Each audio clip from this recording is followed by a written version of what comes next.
I know that I never want to retire, but I know that I want to take mini retirements every year. So like August, always a terrible month for us. I want to take that off.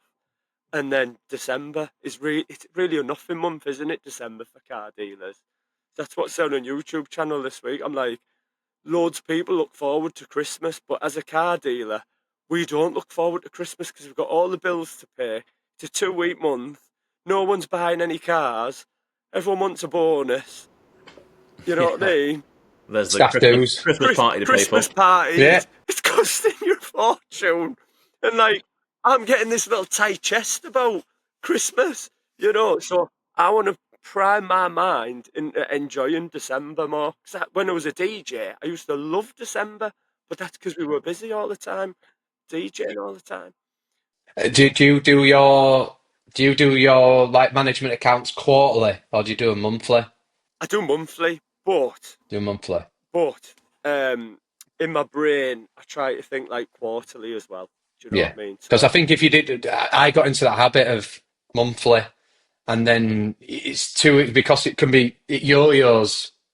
You can end up then getting a bit too emotional about, and if you can do it quarterly, you start making more sort of informal. I don't mind. Like the last 3 months, we've lost money every month. And psychologically, it's not good. It's not good because you're like, why am I doing this? I've made no money for 3 months. What do you think that's down to? Changing stock profile. That's it, basically. Selling nicer cars. We were selling cars with big margins across them. However, they all had lots of them, lots of problems. So where it looked like we were making lots of money, I had a lot of cars in the corner that hadn't been touched. And these last 3 months, we've sort of got rid of all that really bad stock, which has knocked on the profits. So I know once we get the second quarter, I'm hoping we're going to be, at the races then.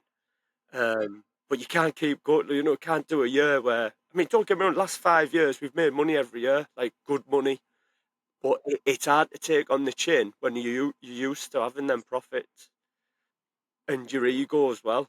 So I'm just trying to scale everything back, but get the better stock.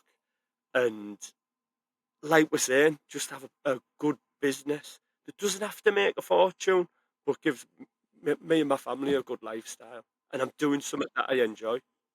What did you change to then that kind of where what did you obviously is a case of that there were too many of those sorts of cars in the market of the profile you changed to what were it that you think that went hard from it? For me, I was like, do you know what was stressing me out? Having too many cars on the pitch. So we can fit comfortably 50, but then I took on another little storage place, and I think we had 60, maybe 65, 70 cars at one point. And do you know what? It just made me miserable. And even though we were making like good money, like someone's we made 20 grand, but then I'd be looking at a mocker where I'm like, oh God, I've got to put an engine in that. I've got customers ringing me left, right, and centre. There's this problem, there's that problem. And I just thought, you know what? I want to get nicer cars just from doing all this with Joe and Chops. It's just changed my mind completely. Where if you can't do, what is it, things in a big way, do small things in a great way. And that's what I'm trying to do now. And then, you know Goes what? down to process again, doesn't it? Yeah, exactly, down the Yeah. process. Once I've nailed that, then I'll go on to the next thing. Yeah. Yeah. It's like a process therapy session. Yeah, yeah. It's like Jamie said the other week, though, isn't it? He's like, if we were doing loads and selling loads, I'd put up with all the bullshit that comes with it and making loads of money. But if you're not, then you don't want to keep putting up with the bullshit. You've got to find the balance, haven't you, between how much stress and hard work it is versus what you're getting out of it. No one wants to work really hard and not really make any money out of it, do you? So I think if you can scale it all back, like if we can prep better, then you don't get all the warranty bollocks, as Dave would call it, and all that sort of stuff. And whatever, and just saying about like what you should try and aim for. I need to be able to take a holiday and actually enjoy it, which is like the most impossible thing for me to do. Yeah. But I know what will help with that is knowing that everything's running off my system back, whatever, so that I just know I don't have to be involved and whatever. Yeah. What percent present do you think you are? Like, I'll admit me, like I'm probably 10% present sometimes. It's like I can't even just you're going for a walk in park and stuff like that, and it's like, while you should just be taking that in, it's just so hard because you've Just in everyday life, you mean? yeah, just hard, isn't it? With everything that 10, 20%? The only time I'm present is when I'm like, because I do a lot of running, Danny. I've done like marathons and that, so like running, exercise, CrossFit, and obviously being with my kids. That is it. I'm quite good at switching off after 8 o'clock and giving myself a little bit of time, and in the morning as well.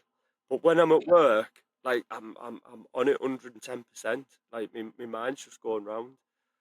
I go to sleep thinking about it and wake up I thinking do go about to it. sleep thinking about it. Every night I go to bed and I go, come on, you can do this. I'm like, we can do it, we can do it. Yeah, my missus complains how long I'm on the phone for because I'm looking at cars and I'm doing whatever, and I've got other business plans and whatever. And a lot of these problems we talked about. Stay tuned. I'm working on something for next year that should help us all, and with our overheads and things. So there's all those. I've always got 101, and then it's the YouTube channel, and then it's you know plumbing and whatever. I'm awful. I'm awful, and I feel quite guilty about it. Really. have you changed your stock profile, Joe? I've just noticed you on your videos. It seems to be like a little bit like the newer stuff, and Yeah, trying to. I used to like leggier sort of. I would call it like value German stuff. It looks a bit like Jamie Capel. It looks aspirational. Yeah, but it was a bit leggier, so it made it good value, and I found them quite easy to sell. I'm just getting so sick. I haven't got the patience for the warranty stuff anymore.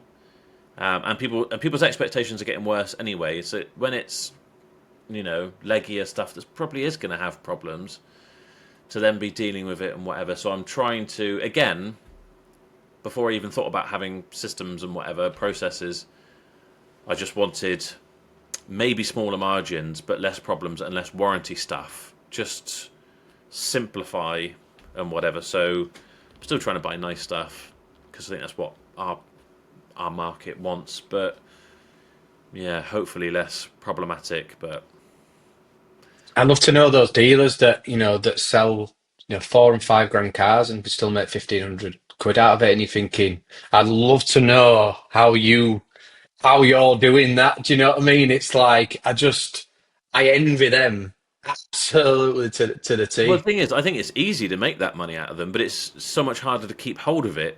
And it's the customers you got to deal with and whatever. And that's interesting. Talk us, looking at your stock a minute ago, and people would like look at, you know, you got cars in stock for like, I don't know, let's say 20 grand, 30 grand, 40 grand, whatever. People think you're making a percentage, and what people don't seem to understand is you're probably going to make the same profit margin as someone selling a 5 grand car as you selling a 30 grand car. Oh, but it's so much more expensive. Why would you do that? It's like, well, hopefully it's an easier sell and you're less likely to get warranty stuff, all that sort of stuff. People just assume that you'll be making more money out of it. And the other thing is, like you're saying, is you'll try and aim for 1,500 quid. People are like, oh, well, buy different cars that have got bigger margins. You don't understand. We don't. If we could, we would, but we don't set the market. You understand? There's like 14,000 car dealers in the UK. They all want to buy a car and make a profit from it. Like go to Costco and just picking one out. Yeah, we'll have that one. We'll have that one. No one else buy that one. I'll have that. It's a competition. People don't seem to understand, and everyone's obviously got their. We have kind of raced to the bottom, haven't we, for the profit That's the margins we're willing worst to thing. work Race for. to the bottom's the worst thing ever. Like, it's But just that's what it is. I mean, people will work for less and less, won't they? You see stuff going through the auction, and you're like, "That's made retail money." Like, what are they doing? Maybe they It's could. your supermarkets in there, and this is Well, the yeah, supermarkets yeah, yeah. this is the problem with auto trader price markers, that those auto trader price markers are based on supermarket sales and they're based on normal sales. So the problem is if let's say supermarket, 15% of all cars that are going through, of a certain stock profile, but they're selling them rock bottom. That Auto Trader have no idea that the customer's gone and took 15% APR finance and Yeah. stuff like that. So it kind of unlevels the market out, which is probably why you're saying. What sort of stuff were you selling, Dave? Like where what did what cars did you lose money on? Like that you thought you were going to make? Look, I took massive gambles the last few years. I would buy stuff from Mannheim that didn't go through. Um, didn't hit the reserves and stuff like that. So I'd buy it now, stuff with problems that said it had, engine problems. And that's what it was. It was just a gamble, but it was a gamble that paid off. And I also, as well, bought a lot of cars that I traded on to supermarkets. So I would take 700-800 pound profit out of them cars, and that's when I was making the most money. When I had my salesman doing retail stuff for us, and then we were buying really late plate stuff that hadn't went through the auction because it was a grade 4. So I thought, well, I'll do a bit of the bodywork, and then we trade on to like any whatever car supermarket, and we'd take like 500-600 after that, which was great because then you haven't got all the warranty stuff and that.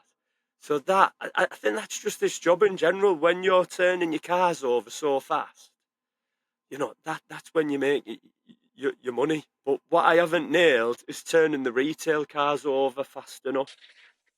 Yeah.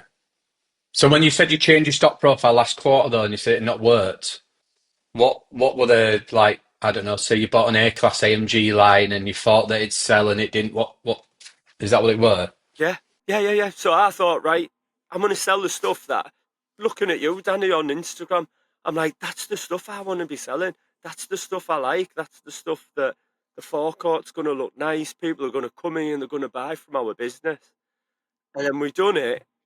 Flipping heck, there was an AMG we sold to one of them chaps on Instagram that just buy your car. What you saying? Where they've already sold it. I think we sold 4 of them to oh god, I can't remember the name of him, but um, yeah, and then it's like, even though we made a profit, you feel like you failed because why can't I sell these cars to retail customers?